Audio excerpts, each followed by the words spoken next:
Dropped it off the back seat of a car onto the pavement. Looks like it hit about here, then cracks spidered everywhere. Luckily, everything still works. The LCD, touchscreen, digitizer, all the ports.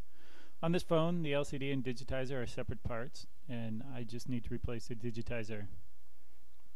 Here's the replacement digitizer. This one I got from tmart.com, but it looks like you can find them lots of places. Tmart included 2 case splitters and the correct size torque screwdriver. The only other tool you'll need is a 00 precision Phillips screwdriver. There's protective plastic on both sides. Obviously don't peel this off till you have to. This isn't too bad a job. Just make sure you have a lot of time, a lot of patience. Worry about electrostatic discharge. Don't force anything. What can I say? It worked for me, but there's a very good chance you're going to trash your phone permanently. So make sure you're understanding everything you're doing.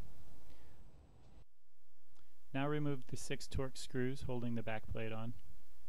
They have Loctite on them, so be careful unscrewing them. Go slow. Be firm. Don't strip anything. If you strip a screw, you're toast.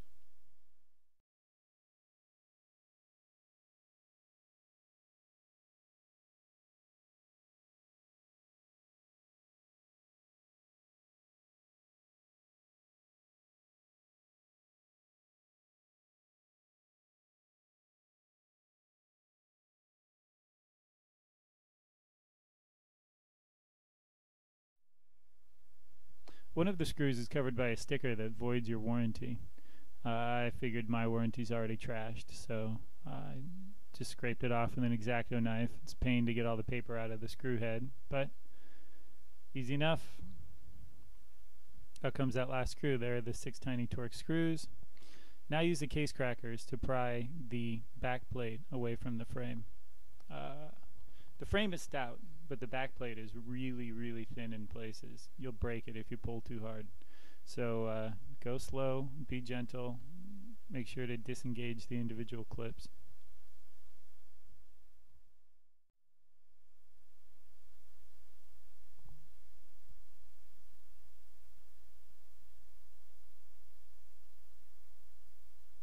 This took me a while, obviously edited.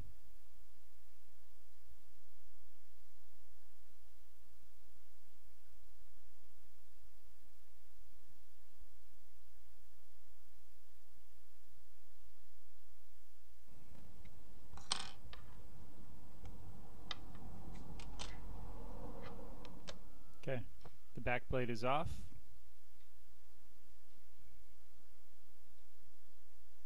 Now peel up the RF shielding over the 2 flex cable connectors on the bottom PCB. Found it easiest to peel up the little bit over the screw hole and then go back towards the connectors. Only peel up the part over the connectors, don't remove the whole thing. You're going to stick this back down when you're done. This is what the flex connectors look like, 2 of the 4. To open them, you pry the white plastic tab upward. There I'm removing the small RF shield on the upper right. I don't think I needed to remove this.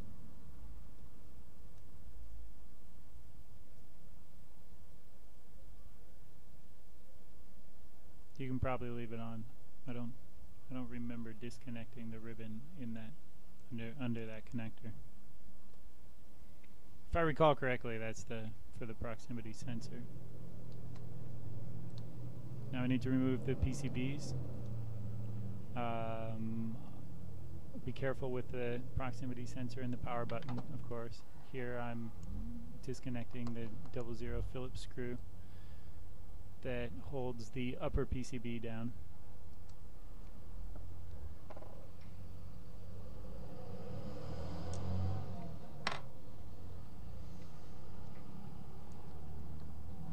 Screws out. Now it's time to remove the 2 flex cables connecting in back of the upper PCB. It's really tight back there, not easy to get at.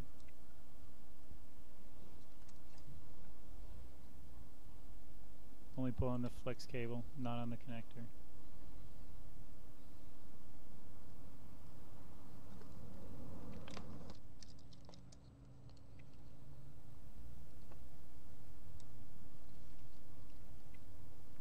I'm undoing the 2 flex cables on the bottom PCB.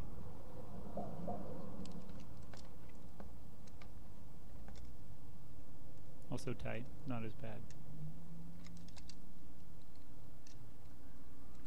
You can see earlier I disconnected one of the RF, the coax cables. A small black guy. That was a mistake. I'll plug it back in.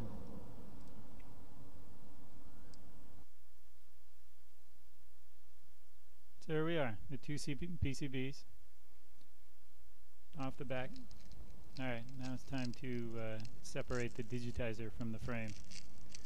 This is dirty business. Wear eye protection because little glass shards are going to spray everywhere. You can see the black ones already starting to cover the desk. You can't see all the white ones down there. The digitizer is glued down with some sort of rubbery butyl type adhesive. It feels almost like a car windshield or something. It's tough to pry off. Be careful of the flex connector up there. Alright, looks like digitizer's off. Come on. So the digitizer's out, but you're not going to be able to fit the controller IC through the tiny connector between the LCD and the frame. So you might want to just cut it.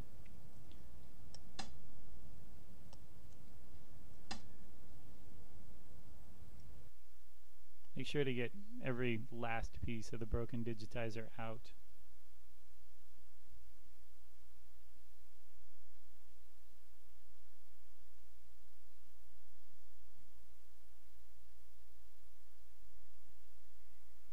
So I didn't immediately see how to remove the screen. Didn't really want to remove the screen anyway, since it's fine. So I used a rotary tool to shave the opening a little bigger. It doesn't take much to get the new controller to fit. Obviously I don't recommend doing this. It's bad enough that you're following these instructions anyway. So here, slip the controller and flex cable on the new digitizer through. It's in. Don't remove the top sheet like I almost did. Remove the bottom sheet. There we go. And make sure your LCD is completely polished, no fingerprints, because you're just about to seal that thing in for good. Let's stick them together. Take the backing off the controller and flex cable so that they'll stick to the upper PCB. Now this is the hard part. Reconnect all floor flex cables. They're not too bad to start by hand. You just kind of wiggle at them to poke them in, and then once they're started, seat them by pushing on the ears on the cable.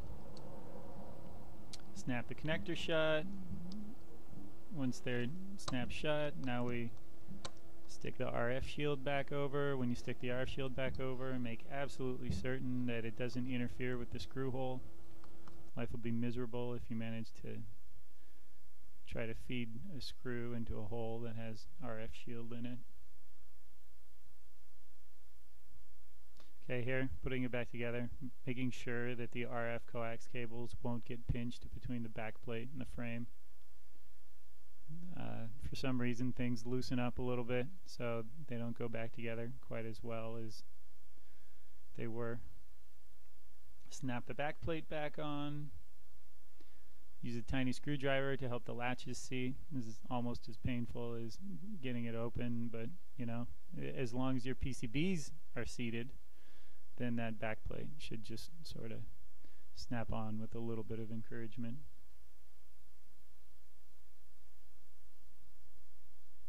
There it is. Replace the 6 Torx screws.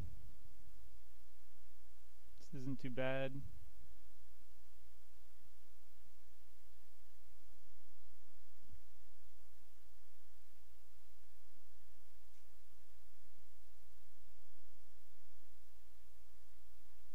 From here on out, it's pretty obvious.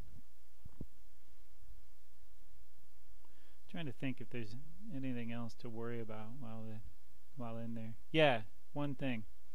That power button and proximity sensor are in a bad place. It's pretty easy to mess them up when taking out that top PCB. So be very careful, especially the power button. Alright, here we go. Moment of truth. Turn it on. Screen works. It appears to be booting. Gotta admit, it kind of surprised me. Now, will the touchscreen work? Will the touchscreen work? Come on. Drag. Yes!